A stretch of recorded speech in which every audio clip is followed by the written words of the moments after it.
Bonjour à tous, j'ai le plaisir d'être là aujourd'hui pour vous présenter, compléter tout ce qui a été dit autour des nouvelles technologies et des personnes âgées et vous présenter du coup les résultats préliminaires d'une étude sur la tolérance et l'acceptabilité d'une nouvelle technologie et ici la réalité virtuelle auprès des sujets âgés vivant en EHPAD. Pour commencer, si je peux avoir les diapos. Donc voilà, pour vous présenter, on sait que le vieillissement s'accompagne sur le plan, a des conséquences sur les plans physiologiques et cognitifs, et il peut se manifester aussi sur le plan psychologique par des troubles anxieux importants. Ces derniers sont très fréquents et ce particulièrement auprès des sujets qui vivent en EHPAD. En fait, tout nouvel événement, changement de cas de vie, un décès d'un conjoint ou autre, peut être source de stress psychologique chez la personne âgée. Si les signes de ce stress perdurent ou si le sujet s'adapte mal à ce changement, une anxiété peut s'installer avec des conséquences sur le bien-être du sujet. Dans ce contexte, les traitements médicamenteux et psychothérapeutiques sont utilisés, mais parfois limités, notamment par les troubles cognitifs fréquents chez ce public-là.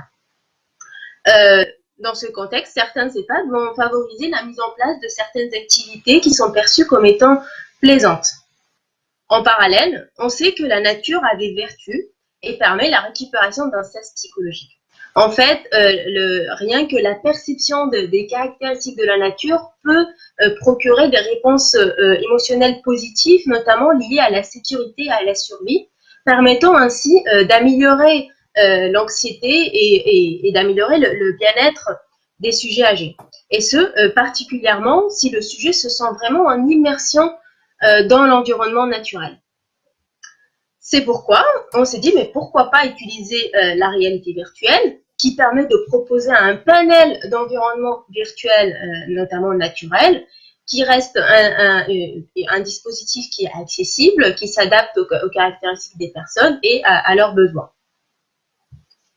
En même temps, on sait que la réalité virtuelle peut être source de cybermalaise. En fait, les cybermalaises, ce sont des signes qui s'apparentent au mal de transport et qui peuvent se traduire par des modifications des constantes hémodynamiques, de la fatigue, des nausées, des vomissements, etc. Ils sont particulièrement présents chez les gens qui utilisent pour la première fois la réalité virtuelle. En fait, on a noté l'apparition chez 60% des utilisateurs novices de cette technologie, l'apparition de signes de cybermalaise. Il faut du coup faire très attention à ces signes, ce particulièrement auprès des sujets âgés qui sont vulnérables et fragiles, et aussi prêter une attention particulière au rapport qu'a la personne âgée avec les nouvelles technologies. On sait qu'une personne âgée peut être parfois mal à l'aise avec une nouvelle technologie, un objet qu'elle utilise pour la première fois. C'est pourquoi on s'est posé la question quant à l'acceptabilité de la réalité virtuelle auprès des sujets âgés, mais aussi quant aux effets de l'exposition à un environnement virtuel naturel sur l'anxiété et le bien-être des sujets. C'est pourquoi on a cherché à recruter des résidents d'EHPAD qui ont 75 ans et plus, qui ont un MMS supérieur ou égal à 20 et un score au questionnaire UBAC supérieur ou égal à 12. Ces personnes-là malheureusement, ne pouvaient pas participer à cette étude, des personnes qui ont déjà des crises, des antécédents de crises d'épilepsie, des troubles psychiatriques, des syndromes vestibulaires et cérébelleux, et prenant des traitements anti-hypertenseurs ou autres. Aussi, une fois dans l'étude, malheureusement, le sujet ne pouvait pas finir l'étude jusqu'au bout si jamais elle a un problème de santé aigu nécessitant son hospitalisation ou si jamais elle s'absente rien qu'à une seule séance de réalité virtuelle. Comment s'est passée concrètement cette étude? Ça s'est déroulé sur une semaine avec 3 séances individuelles de réalité virtuelle. On évaluait avant et à la fin de l'étude le bien-être des sujets, leur anxiété aussi en tant qu'trait de personnalité. Les séances duraient 7 minutes chacune, avec des évaluations juste avant la séance et juste après de l'anxiété en tant qu'état à un instant donné. On a mesuré aussi la fréquence cardiaque et la tension artérielle des sujets avant, pendant la visualisation de l'environnement virtuel et juste après. On a aussi évalué la survenue des cybermalaises et l'acceptabilité des séances juste après. En ce qui est de matériel, on a utilisé un casque de réalité virtuelle Oculus Go qui est fourni grâce à notre partenaire Lumine et aussi une tablette qui permettait de suivre en temps réel ce que la personne voyait dans son casque.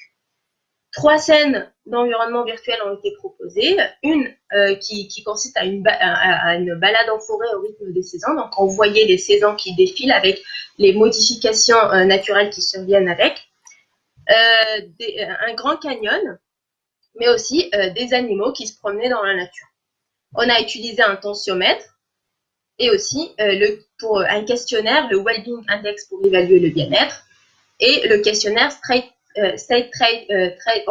Anxiety Inventory pour l'anxiété en tant que état, mais aussi en tant que trait de personnalité.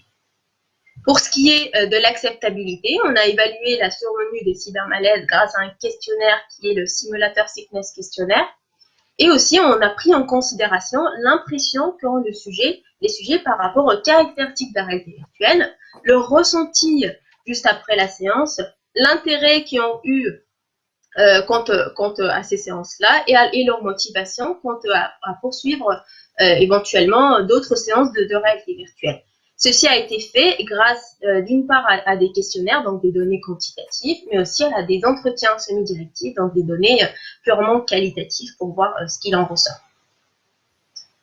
En ce qui est des résultats, on sait que malheureusement, avec tout ce qu'on a vécu cette année, la crise sanitaire, on n'a pas pu inclure beaucoup de résidents d'EHPAD dans cette étude. On a seulement 3 participantes, donc femmes, qui ont accepté de participer à cette étude et qui répondaient à nos critères d'inclusion.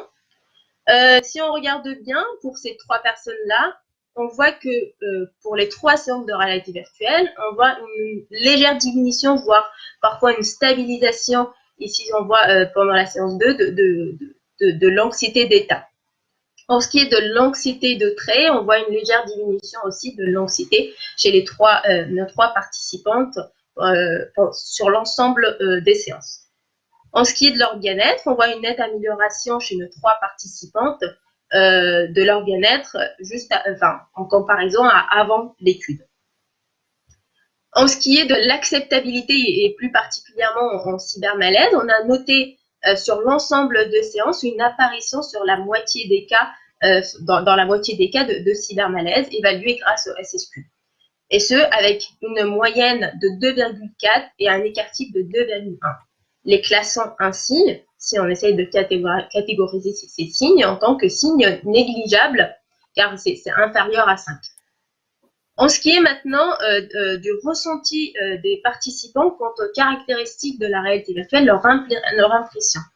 Ils ont trouvé que les images proposées étaient assez réalistes. C'était un outil aussi confortable pour eux. Parfois, des petites remarques sur le poids de casque parce qu'ils s'attendaient que ça soit aussi ayant un poids équivalent à des lunettes de vue ou de soleil. En ce qui est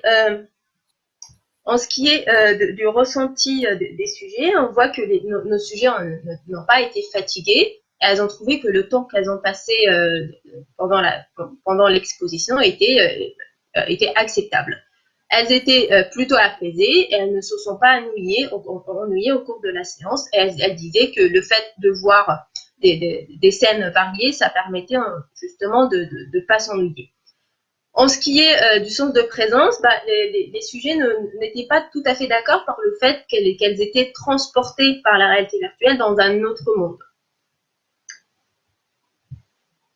En ce qui est de l'intérêt, malheureusement, nos participants n'étaient pas très intéressés, elles ne percevaient pas l'intérêt derrière et elles n'étaient pas motivées à poursuivre d'autres séances de réalité virtuelle.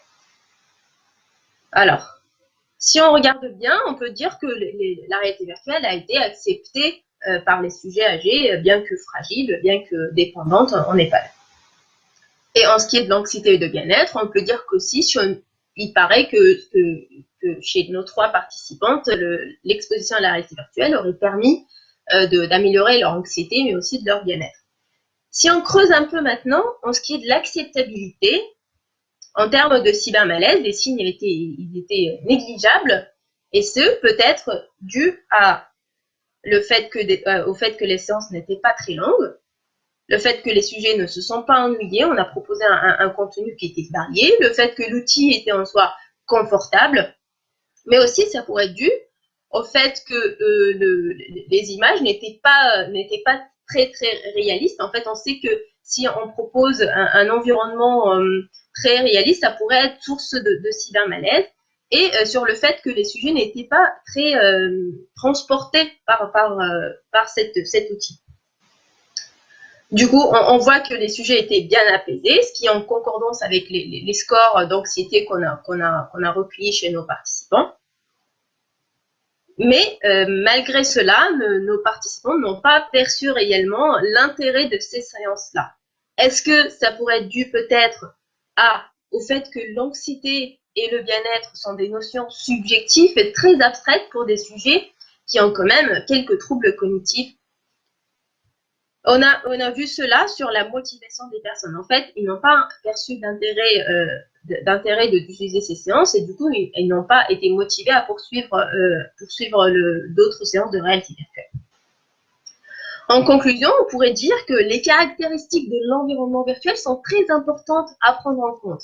Et ici, le contenu qu'on a proposé, la durée des scènes, l'interaction qui est proposée, mais aussi plusieurs autres facteurs ont fait en sorte de minimiser la survenue des cybermalaises. Il faut dire aussi que la réticence de certains sujets pourrait être expliquée par la non-perception du bénéfice de la réalité virtuelle.